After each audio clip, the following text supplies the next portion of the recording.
The first essential question of this unit relates to President Andrew Jackson. The question is, how did politics change and mass politics begin during the age of Jackson? Andrew Jackson won the presidential election in 1828 against John Quincy Adams. This was the beginning of the second-party system in America, consisting of the Republicans who favored a strong national government and the Democrats who favored a weak national government. After being elected, Jackson put in effect the Indian removal policy, which was also known as the Trail of Tears. Native Americans were collectively forced off their land and pushed west of the Mississippi because Americans had not settled there yet. In 1828, Jackson passed the Tariff of Abominations, which was a protective tariff for manufacturers. Southern states hated the tax, and South Carolina threatened to secede. Jackson compromised in 1833 with the olive branch and sword, the olive branch being that the tariff was lowered, and the sword being the force bill, which said that soldiers could enforce taxes. The bank controversy took place during the age of Jackson. President Jackson's war with the bank led to the Panic of 1837, although Martin Van Buren, elected in 1836, took the blame. The second essential question of this unit relates to technology. The question is, what impact did new technologies have on agriculture, manufacturing, and transportation during the early antebellum era? Eli Whitney's invention of the cotton gin allowed for an economical way to remove seeds from cotton plants. Cotton farming exploded, and as a result, slavery rose in popularity. Cotton became known as white gold in the South because it could be turned into money so easily.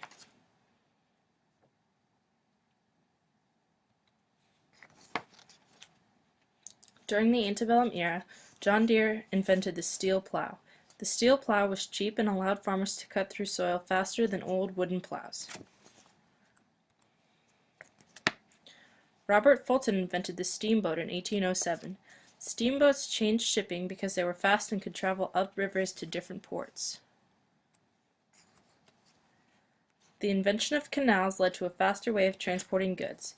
The Erie Canal was built in 1825 and connected Lake Erie to the Hudson River.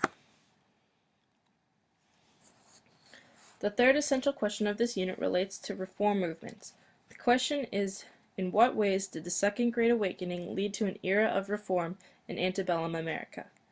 The Second Great Awakening introduced the idea of perfectionism, meaning one could perfect themselves and also perfect society.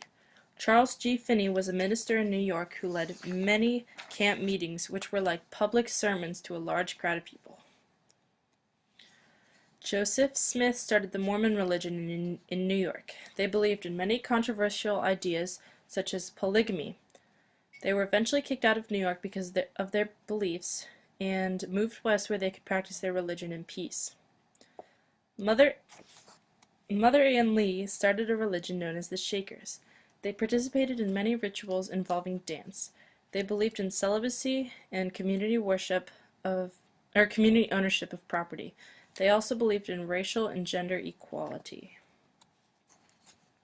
During the Second Great Awakening, men and women started to be viewed for the first time as equals. The church welcomed both men and women, and they both had the same rights. The fourth essential question of this unit relates to cotton. The question is, how did cotton's rise parallel the Southern reliance on slavery? The invention of the cotton gin made cotton production easier and economical. The amount of cotton farms increased as a result, which resulted in a greater need for slaves. However, importation of slaves had nearly ceased by 1800. Slaves had to be moved to new farming areas, and as many as 500,000 slaves were uprooted and relocated with considerable disruptions to many families. Cotton production allowed many Southerners to thrive. Cotton earned the nickname white gold because it could be turned into a profit so easily. Southerners began to see farming and cotton production as the superior way of life. Strangely, at least 96% of Southerners in every state did not own any slaves. Only the rich planters and the small slaveholders owned slaves. The yeoman class, which was the largest class in the South, was farmers that owned no slaves. The fifth essential question of this unit relates to expansion. The question is, What territories did America acquire during the Middle Antebellum era, and what impact did those new territories cause? The United States shared Oregon Country with Great Britain, but President Polk wanted it all. He compromised at 49 degrees north latitude line. Many Americans moved to Texas, which was a part of independent Mexico, to become ranchers. Texas fought Mexico and became its own independent republic, then later wanted to be a part of the United States. Abolitionists opposed because Texas was a slave state, but President Polk agreed. The United States won the Mexican Cession when they defeated Mexico in the Mexican-American War. The Mexican Cession included California, Utah, Nevada, and most of Arizona. Popular sovereignty was passed in this territory so that people living there would decide whether to be slave or free. The Gadsden Purchase was made in order to build the Transcontinental Railroad and completed the modern border between Mexico and the United States.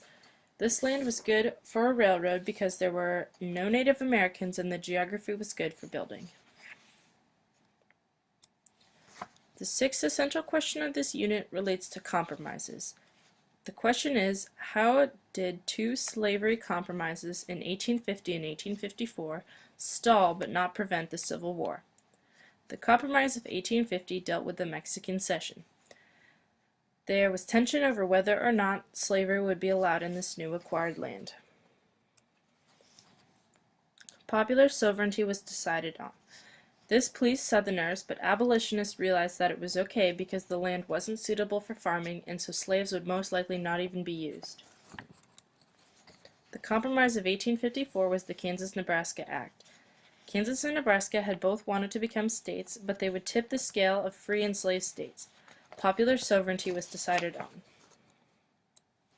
The issue was that both Kansas and Nebraska were located in the Louisiana Purchase north of the 36 degrees 30 minutes north latitude line. This meant that slavery was not allowed according to the Missouri Compromise. The seventh essential question of this unit relates to the Civil War. The question is, at what point did civil war between the North and the South over slavery become inevitable? When the Kansas-Nebraska Act was passed, Kansas was in chaos. Two capitals arose, one slave in Lecompton and one free in Topeka. Fighting broke out all over the states that resulted in several deaths. This is known as Bleeding Kansas. Congress had in place a gag rule which prevented them from discussing the issue of slavery. When the gag rule was revoked, Charles Sumner gave the Crime Against Kansas speech and, as a result, was beaten by Preston S. Brooks on the floor of the Senate. This is known as Bleeding Sumner. The Panic of 1857 was felt primarily in the North. This was because an insurance company in New York went bankrupt and a cargo boat filled with gold sank. Southerners believed that since they had not felt the Panic of 1857, slavery was a superior economic system as opposed to manufacturing. Abraham Lincoln won the presidential election of 1860 with less than 40% of the popular vote. That was the final straw that caused the lower 7 states to secede and form the Confederacy, with Jefferson Davis as their president. The eighth essential question of this unit relates to the Civil War. The question is, how did Union war goals expand during the war? President Lincoln issued the Union Enrollment Act of 1863 to help strengthen the military forces of the Union. The only two ways to avoid joining the Army if called upon were by exemption substitution, where one could find someone who needed a job to take their place, or commutation, where one could show up with cash instead of enlisting. President Lincoln suspended the right of habeas corpus in Maryland in 1861 and nationwide in 1863. This meant that those who were put in jail did not receive a trial or a chance to pay bail. Lincoln wanted to silence anyone who tried to rebel in the North.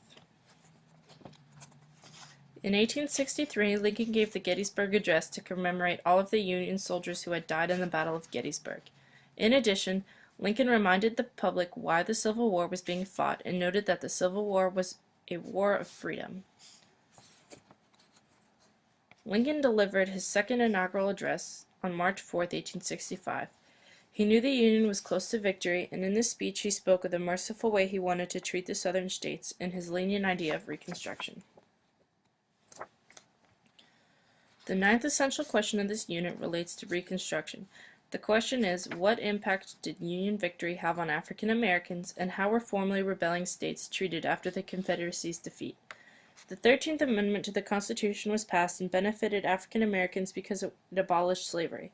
The 15th Amendment was passed and benefited African Americans as well because it gave all men the right to vote. However, former slaves who were now free men faced many obstacles. They had no money, land, or equipment. Additionally, relationships such as wage labor contracts and sharecropping were formed between freed slaves and their masters that were basically legal forms of slavery. President Lincoln wanted to be merciful towards the South. The first phase of Reconstruction was the presidential phase and lasted from 1865 to 1867. This phase was very lenient towards the South. People who had led the rebellion were allowed to return to power. The congressional phase was the second phase of Reconstruction that lasted from 1867 to 1877.